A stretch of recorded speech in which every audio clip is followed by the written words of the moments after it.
ओम शांति। 12 मई 2025 बाबा के महावाक्य। मीठे बच्चे, धंधा आदि करते भी सदा अपनी गॉडली स्टूडेंट लाइफ और स्टडी याद रखो।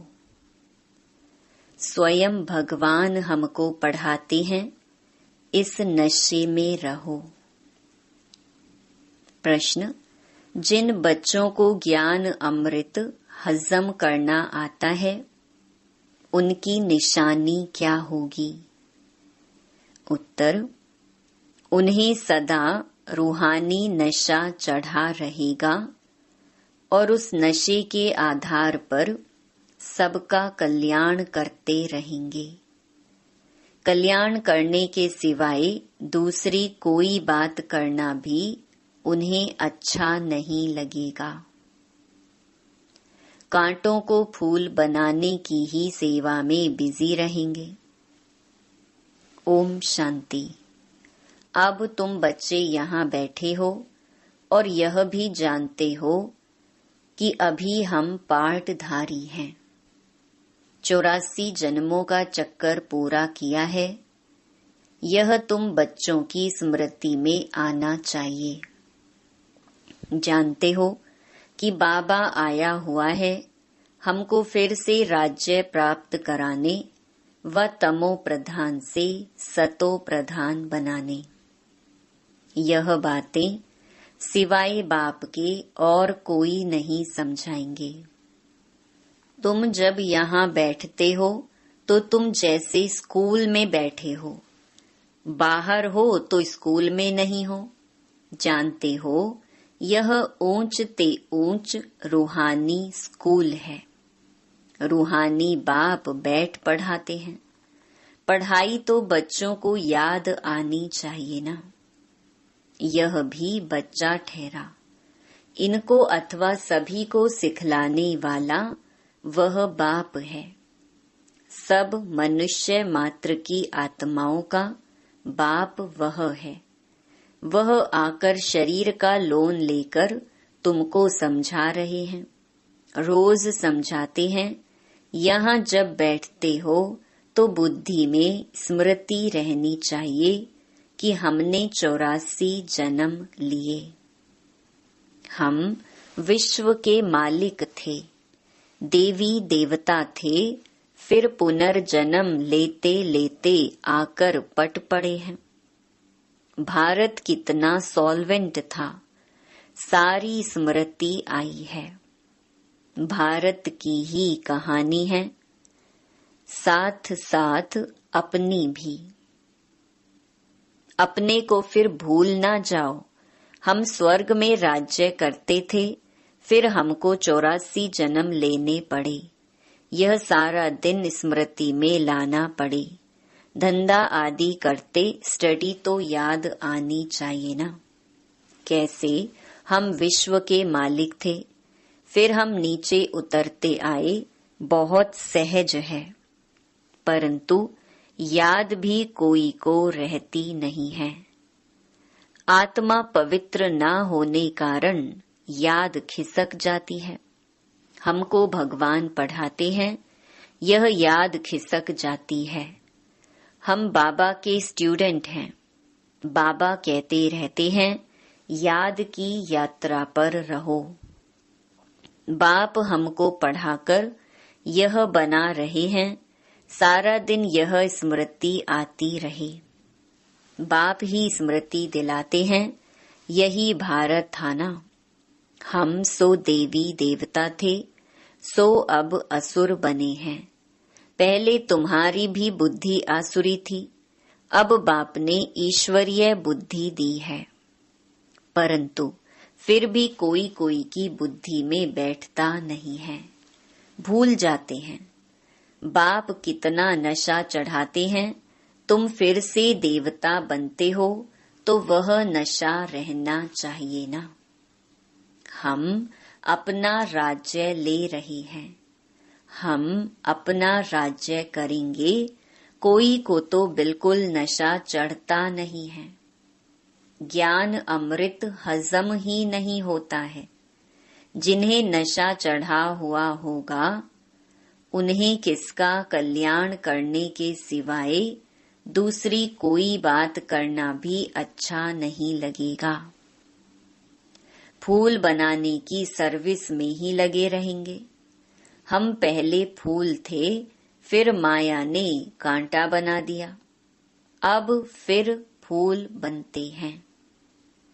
ऐसी ऐसी बातें अपने से करनी चाहिए। इस नशे में रह तुम किसको भी समझाएंगे तो झट कोई को तीर लगेगा। भारत गार्डन ऑफ अल्लाह था, अब पतित बन गया है। हम ही सारे विश्व के मालिक थे। कितनी बड़ी बात है।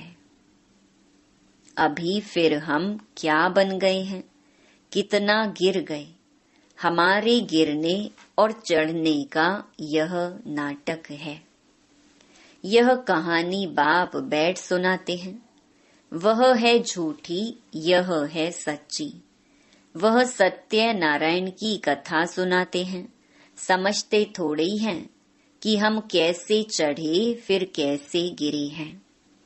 यह बाप ने सच्ची सत्य नारायण की कथा सुनाई है। राजाई कैसे गंवाई, यह सारी है अपने ऊपर। आत्मा को अभी मालूम पड़ा है कि हम कैसे अब बाप से राजाई ले रहे हैं। बाप यहाँ पूछते हैं तो कहते हैं हाँ नशा है, फिर बाहर जाने से कुछ भी नशा नहीं रहता। बच्चे खुद समझते हैं, भल हाथ तो उठाते हैं, परंतु चलन ऐसी है जो नशा रह न सके। फीलिंग तो आती है ना। बाप बच्चों को स्मृति दिलाते हैं, बच्चे तुमको मैंने राजाई दी थी, फिर तुमने गंवा दी। तुम नीचे उतरते आए हो क्योंकि यह नाटक है चढ़ने और उतरने का। आज राजा है, कल उसको उतार देते हैं। अखबार में बहुत ऐसी ऐसी बातें पढ़ती हैं, जिसका रिस्पॉन्ड दिया जाए तो कुछ समझे। यह नाटक है, यह याद रहे तो भी सदैव खुशी रहे। बुद्धि में है ना, आज से 5000 वर्ष पहले शिव बाबा आया था, आकर राजयोग सिखाया था, लड़ाई लगी थी। अभी यह सब राइट बातें बाप सुनाते हैं। यह है पुरुषोत्तम युग। कलयुग के बाद यह पुरुषोत्तम युग आता है।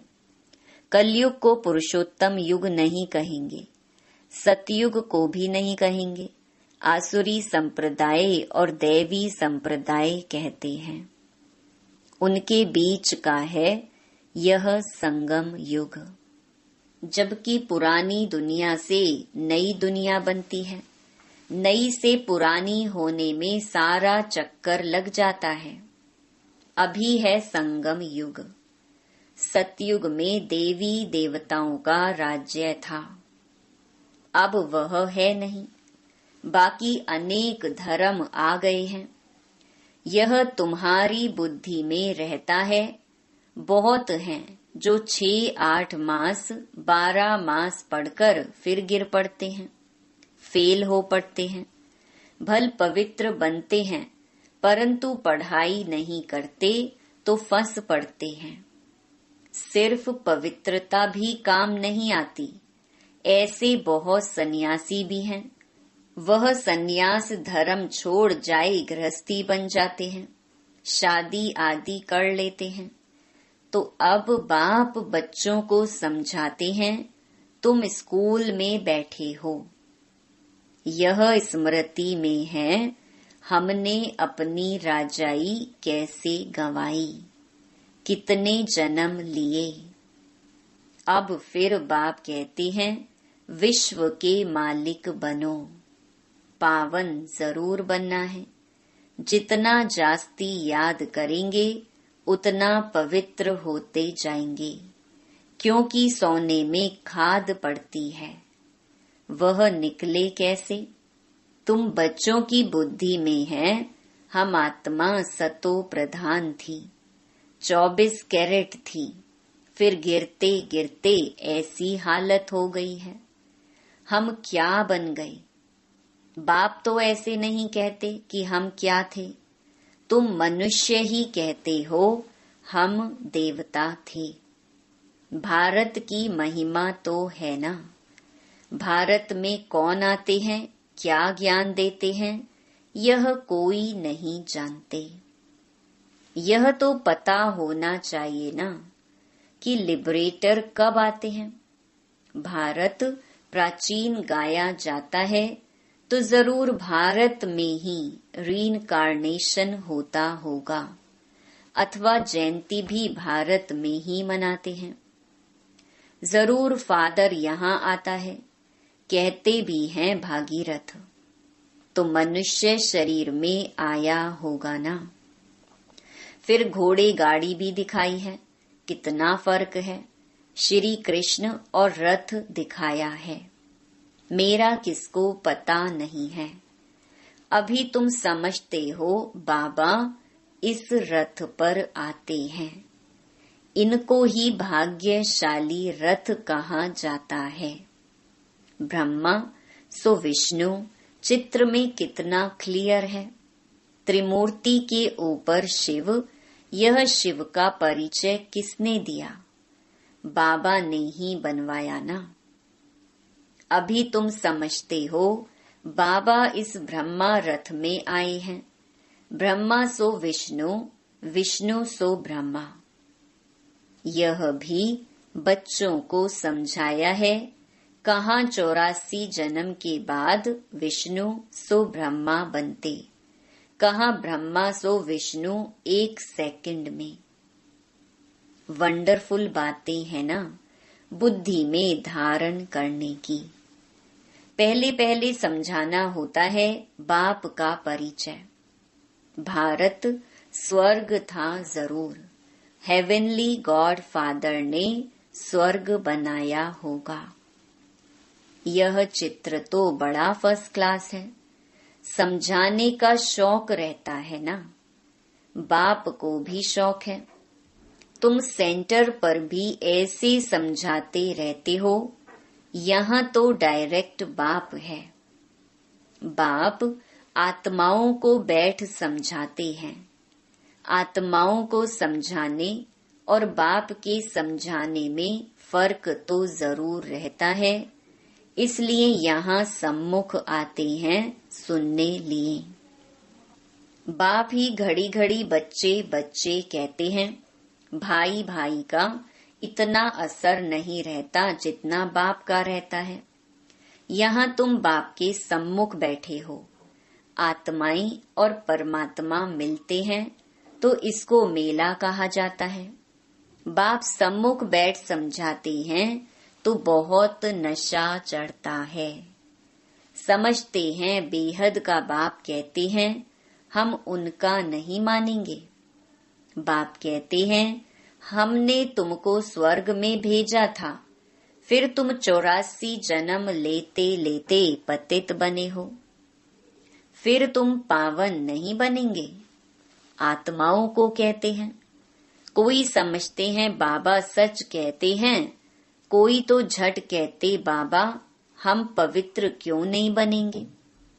बाप कहते हैं मुझे याद करो तो तुम्हारे पाप कट जाएंगे, तुम सच्चा सोना बन जाएंगे। मैं सभी का पतित पावन बाप हूँ, तो बाप की समझानी और आत्माओं की माना बच्चों की समझानी में कितना फर्क है। समझो कोई नए आ जाते हैं, उनमें भी जो यहाँ का फूल होगा तो उनको टच होगा। यह कहते ठीक है, जो यहाँ का नहीं होगा तो समझेगा नहीं।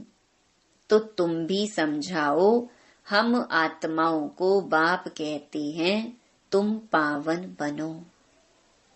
मनुष्य पावन बनने के लिए गंगा स्नान करते हैं, गुरु करते हैं, परंतु पतित पावन तो बाप ही है।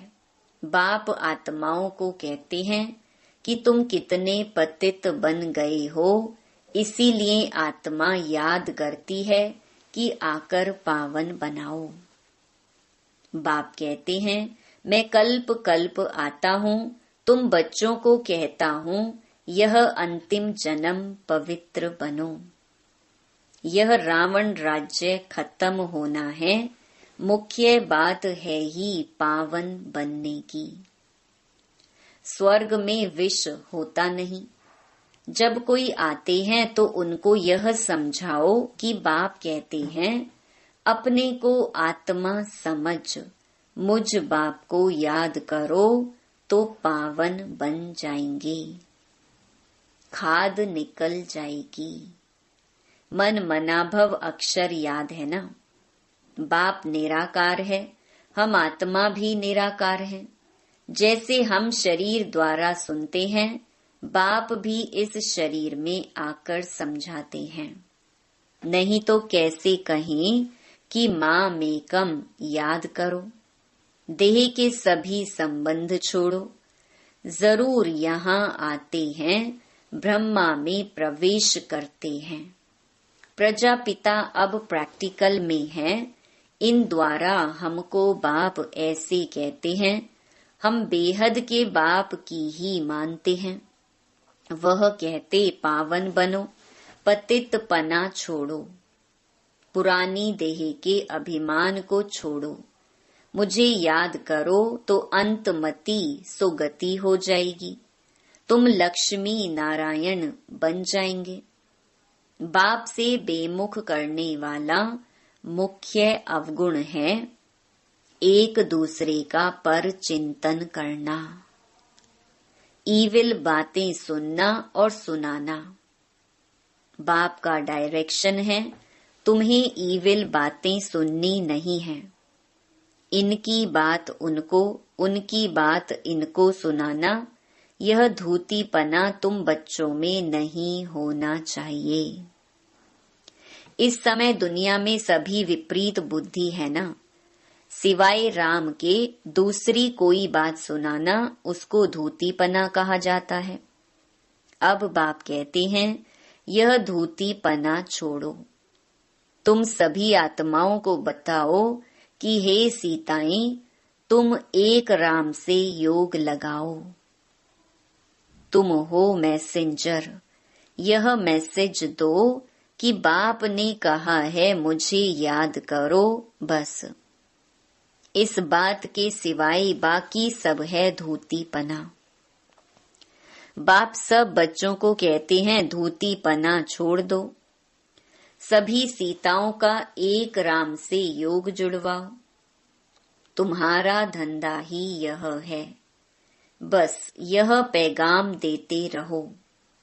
बाप आया हुआ है, कहते हैं तुमको गोल्डन एज में जाना है, अब इस आयरन एज को छोड़ना है। तुमको वनवास मिला हुआ है, जंगल में बैठे हो ना। वन जंगल को कहा जाता है। कन्या की जब शादी होती है तो वन में बैठती है, फिर महल में जाती है। तुम भी जंगल में बैठे हो, अब ससुर घर जाना है। इस पुरानी देह को छोड़ना है।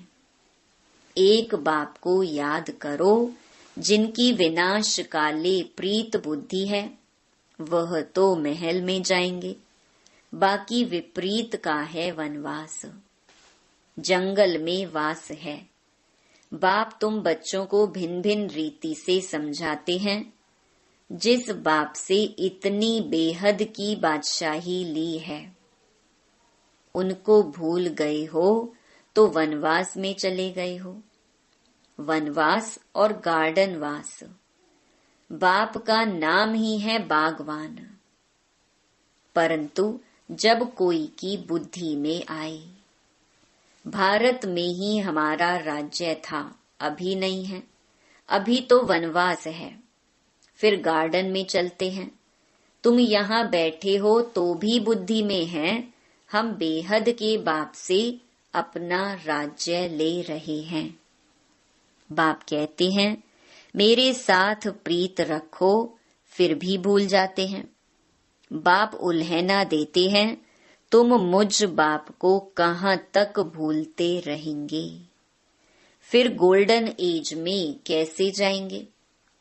अपने से पूछो, हम कितना समय बाबा को याद करते हैं। हम जैसे कि याद की अग्नि में पड़े हैं, जिससे विकर्म विनाश होते हैं।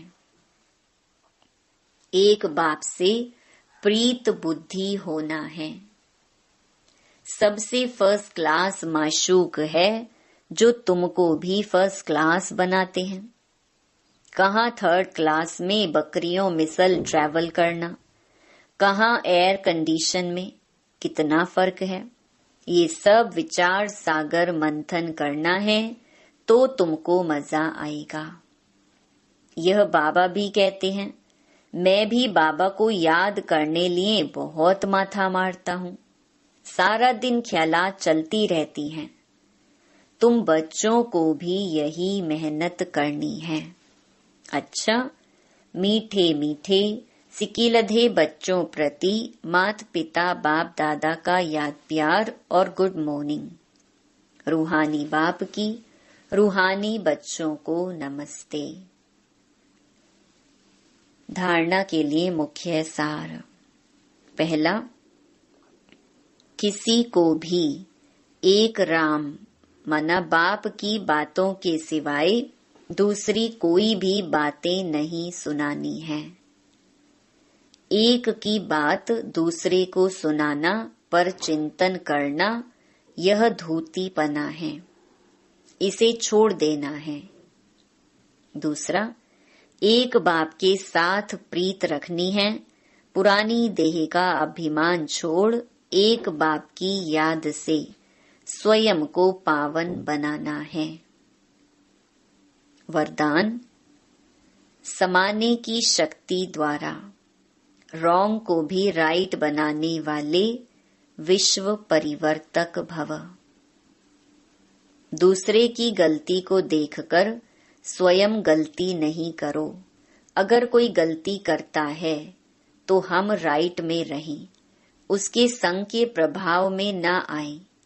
जो प्रभाव में आ जाते हैं वह अलबेले हो जाते हैं।